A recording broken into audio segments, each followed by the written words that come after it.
Hello friends, hope you guys are in the mood to make some dresses today, because yeah, that's what we're doing.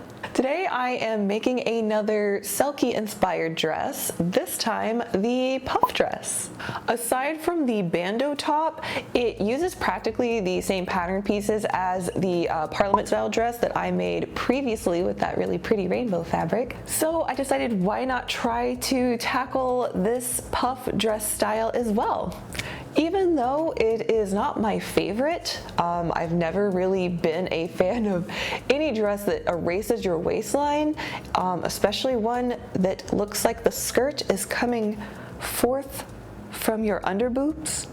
But there is something just fun and magical about the puff dress style, especially in this case because I am using that pretty pink floral organza fabric that I got from Fab Create a while back. I think it might have cherry blossoms on there. I'm not 100% sure, but I really want to believe that because I really like the sound of Sakura Selkie dress. It just kind of works, and I'm like, anyway, this video is just a walkthrough of how I made the dress, so I hope you'll find it helpful, especially if you're interested in making your own. And then at the very end of the video you can see how I styled it and all that fun stuff. So yeah, let's go ahead and get started. Here's all the pattern pieces that I used. This is the center front of the bandeau top. This right here is the side front. And this is the back. This right here is the pattern for the huge puffy sleeves. And finally, the circle skirts. The inner skirt here, and then the outer skirt, which is about an inch longer than the inner skirt, and it has a bigger radius for gathering. The only part that I had to pattern draft for this particular project was the bandeau top, since I previously made a rainbow Selkie dress in the Parliament style. So I already had my sleeve and my skirt pattern figured out. You can actually check out that video here if you're interested in that. And once I had the top fitting right, I made sure that the sleeves would also look nice with it, and just kind of eyeballed any adjustments that I might need to make.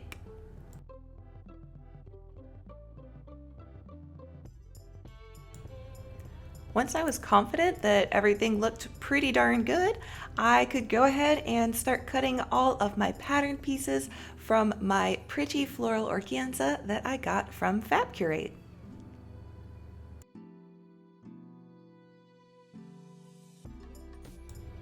Here's how all the pieces looked once they were cut out.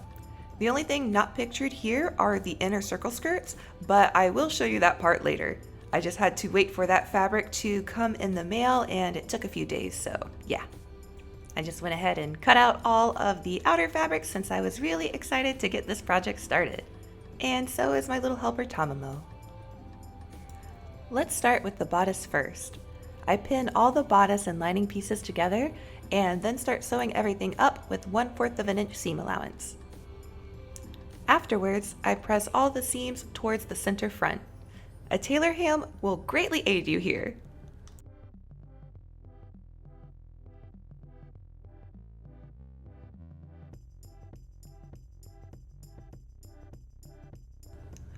Once the bodice and the lining are all sewn and pressed nicely, I sandwich them right sides together and match up the seams. I'll be sewing this together along the center back and the top, leaving the bottom open so I can flip it right side out. Here's how it looks on my dress form after that step. Now all the seams are enclosed inside, so everything looks nice and clean. I also end up top stitching over all the seams and along the top of the bodice, which will help keep the lining from rolling and sliding around, especially because this fabric is so lightweight and slippery.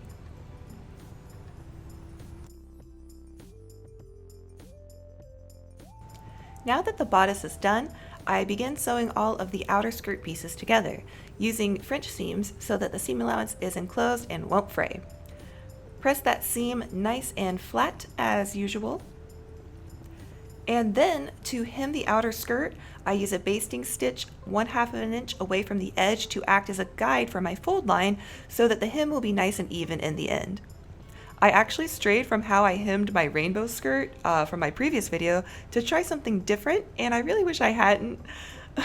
I attempted to do a really tiny rolled hem, but the fabric was just so fine and it didn't want to hold its shape even after pressing. So it ended up being a real struggle, but in the end I got it done, so yay! At this point, the organza fabric I ordered for the inner skirts has finally arrived from Joann's. It's a pretty pink organza that has a bit more weight to it than the floral organza that I'm using for the outside of the dress. I cut out 4 circle skirts to make up the inner skirts of the puff dress. Since all the fabrics are sheer, I wanted to make sure that there were enough layers so that it wouldn't be see-through. I cut an opening in the center back of all the skirts, and then I commenced to hem all of these layers.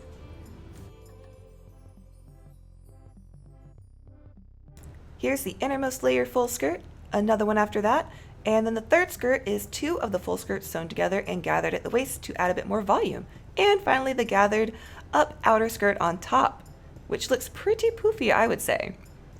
Next, I sew all the skirt layers together at the waist, and since my organza likes to fray, I threw it under my serger to help with that and also make the gathers lay down nice and flat.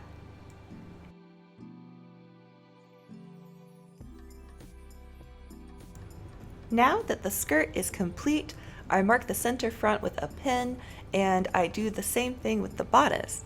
That way everything will line up properly.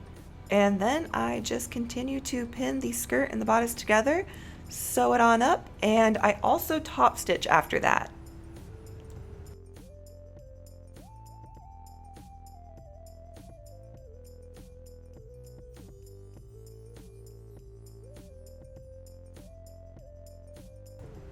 I basted the center back together so that I can get ready to install the invisible zipper without worrying about anything being crooked.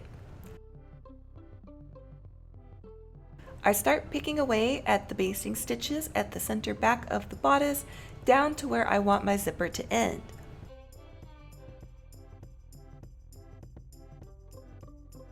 I had also pressed the center back seam that I basted, which created a nice guide to sew the zipper on.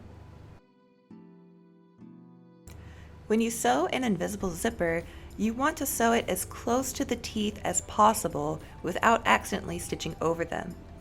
Pressing the invisible zipper teeth out with an iron will help you get right up to that edge. When it isn't ironed, it's a lot more difficult because the teeth keep wanting to fold over and you'd have to keep pushing them out of the way, and it's just a hassle. So I definitely recommend taking the time to do this because you can get right up to that edge.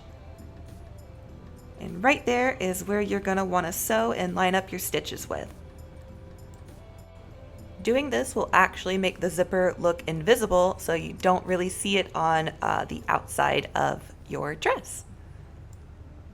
Now just pop on a zipper foot and get to work.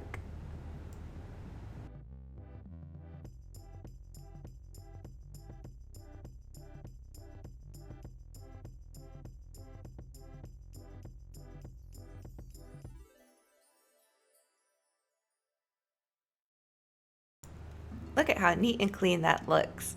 We know we've done it right when we can't see any of that zipper tape visible once it's all zipped up.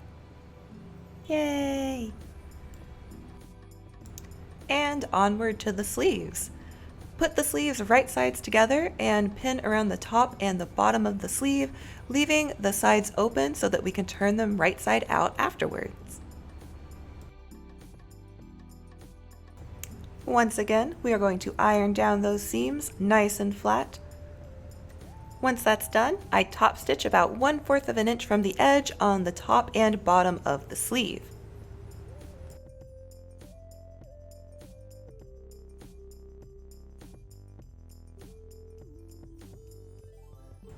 To create the gathers, I'll be sewing channels along the top and the bottom of the sleeve. I start the channel at the bottom of the sleeve 1.5 inches away from the edge. You can do longer or shorter depending on what size you want your ruffles to be. I mark this placement all across the bottom with pins. I make my channels about 1/2 inch in width because I will be using 3/8 of an inch elastic So this seems to be the right size, so it'll fit nice and snugly in there. From the top, I only do about 1/2 inch from the edge to keep it as close to the puff dress as possible. However, you can also do 1.5 inches away here as well if you happen to want ruffles at the edges like the Parliament dress. You can use the measurement guides on your sewing machine to make sure that your ruffles are going to be the same size all the way around. To complete the channel, I sew 1/2 inch away from that first initial marking I did that was 1.5 inches away from the edge. For the top of the sleeve, I just use my initial top stitching as my guide and I sew 1/2 inch away from that to make that channel. I'm sorry if I was awful at explaining that, but here you can see what the channels look like once they are sewn. To begin feeding the elastic through, I get my bodkin ready and attach that to make my life a lot easier. You could use a safety pin, but I do not recommend that if you're working with really lightweight fabrics like this. So I go ahead and insert the bodkin so that I can start feeding that elastic into the channel. I do this very slowly and carefully because at the end, at the edge, I don't want to pull it all the way through because I want to make sure the elastic is not going to be caught in the seam allowance to prevent extra bulkiness. So I don't want to pull it all the way through, so I'm just very gently getting it to the point where it's about maybe 1/2 inch from the edge. And that's just going to give me enough room for my seam allowance. So yeah, I go ahead and pin the elastic there in place so that I can continue feeding it through the rest of the channel.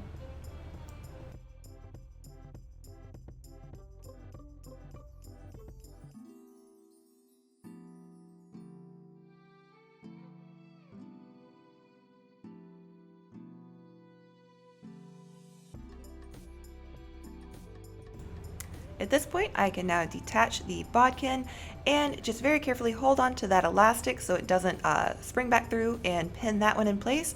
And as you can see here, this is what we are going for. So now I'm just going to baste that elastic in place there and make sure it doesn't move around.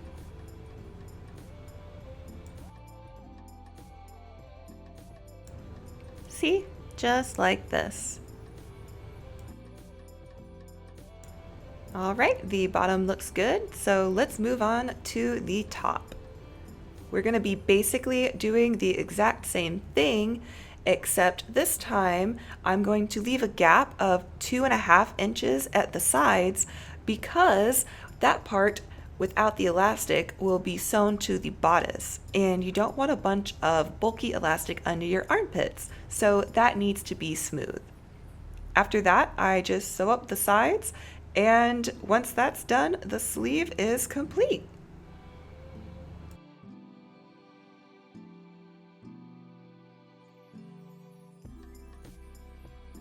As you can see here, I also used a French seam so that all the raw edges would be enclosed and it would be nice and neat and clean. And there she is, one beautifully poofy sleeve. Now we just need to make one more and then attach them to the dress. With both sleeves now complete, I get ready to pin that smooth side without the elastic and match it up with the little armhole curve that I made on my bandeaued bodice top. Line it up, then pin it in place, and then we are just going to sew right along that edge right there, and yeah.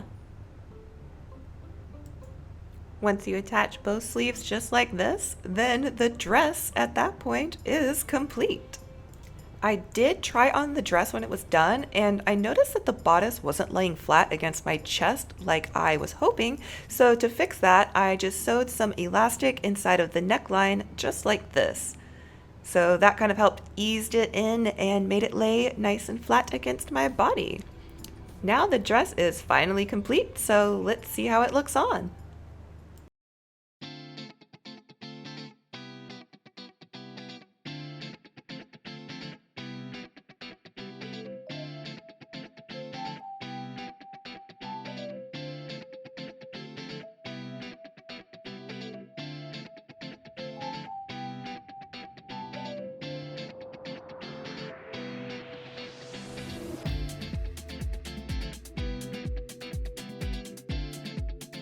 Thank you all so much for watching, and I hope you enjoyed the video. Definitely stick around and consider subscribing if you enjoy sewing, cosplay, DIY, and fashion content. You can also visit my website, mirascarlettv.com, to check out all of my socials, previous work, free patterns, and more. Take care, everyone! Also, a special shout out to my patrons, Arcal, Brad Shelton, Eric Bolanos, Gamer Productions 116, Jamie, John Fillers, Mr. Borland, and Nasser Allure.